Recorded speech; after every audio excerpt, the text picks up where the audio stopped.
intense. How was that right now, just walking to away from the octagon? Oh yeah, it was intense. I kind of got carried away in the post-fight interview because, they were yelling at me. I had my adrenaline up, so I fired back, and it was just all fun. But I guess they took it serious, so they were throwing beer cans at me and stuff on the way out. They had to rush me out.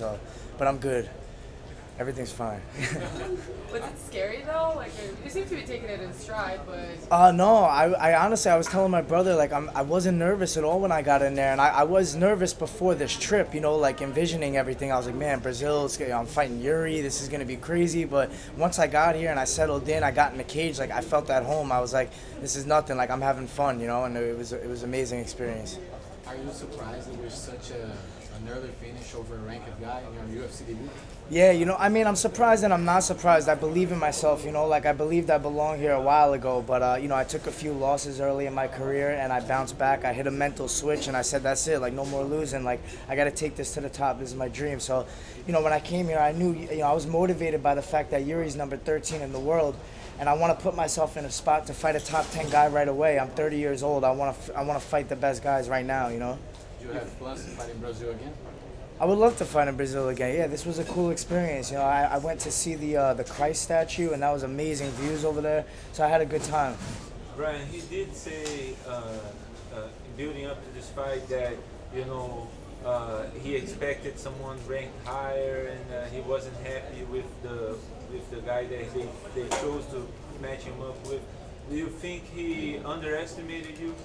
I had that thought in my head. I thought maybe he's taking me lightly a little bit. It was a short notice fight as well, so I don't know if maybe that had to do with it too. But, he came out strong. He hurt me with a body kick, and I had to put my poker face on. And, once I started getting in my groove, I showed him that, I'm not going to respect you. Like, I'm going to come forward. And I think he saw that, and then, he went for a shot. I think he thought maybe he would get me in the jiu-jitsu area, and he's a black belt. And, I submitted a black belt here. It feels amazing. I'm sorry.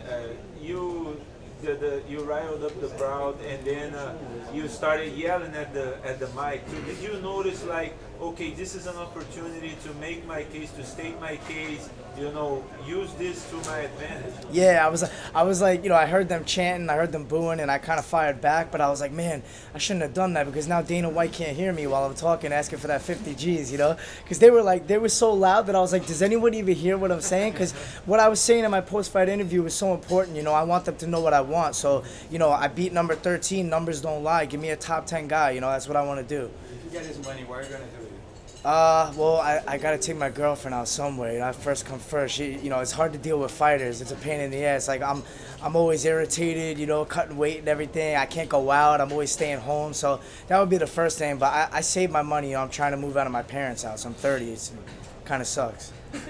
Can you break down the guillotine? Was there anything unique about it, or you caught him?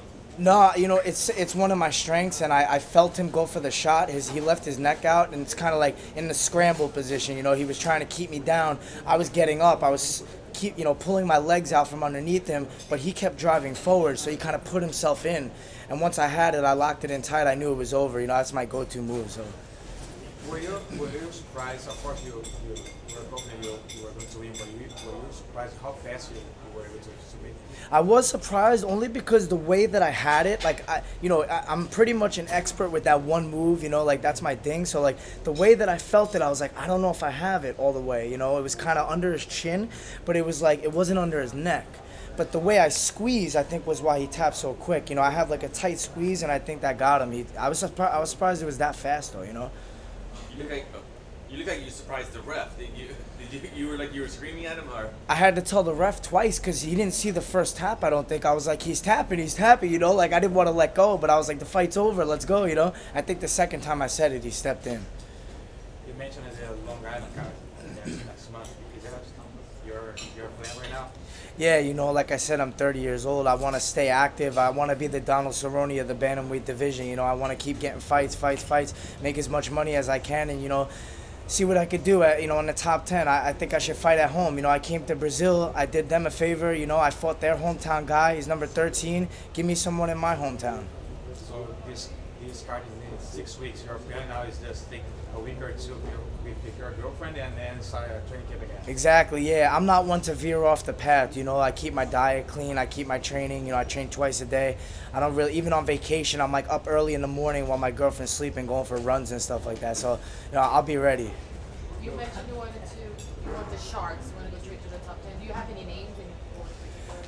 No, you know, I was going to try to single someone out because I think that's the best way, you know, to get what you want. But I just want a top 10 guy because I think that's the next step. You know, I beat 13. Like I said, the numbers are the numbers. You know, I'm 13 now, right? I mean, I guess that's how it works. I don't know, but I just want a top 10 guy to keep moving forward. You know, I have a 4-fight deal right now, so let's get those 4 fights and let's be in title contention. Well, you had someone in mind. You know, I was not someone specific. There was a few guys, but I was thinking maybe bring Brazil to Long Island. Oh, okay. Okay, we're getting warmer. Getting warmer. I don't know. I don't want to call someone out that's not ready. Is John Lineker's jaw okay, or is he still, you know? He's actually going to be here today, I think, in the media room. I wouldn't mind John Lineker in Long Island if he's ready. What about him interesting you? Just the fact that he's in the top 10, you know, he's a good fighter. He comes to fight, he comes forward. I think my style matches up well with him. You know, he's just kind of like a one-dimensional style where he just wants to take your head off, come forward, hard body shots. But he lost to Dillashaw last. You know, I think if I could finish him, which Dillashaw couldn't, that makes a big statement. And now you have proven that no one else is gonna overlook you now. Exactly. Yeah, no one could overlook me now. Now I'm here. They're gonna hear the boom now. Bomba.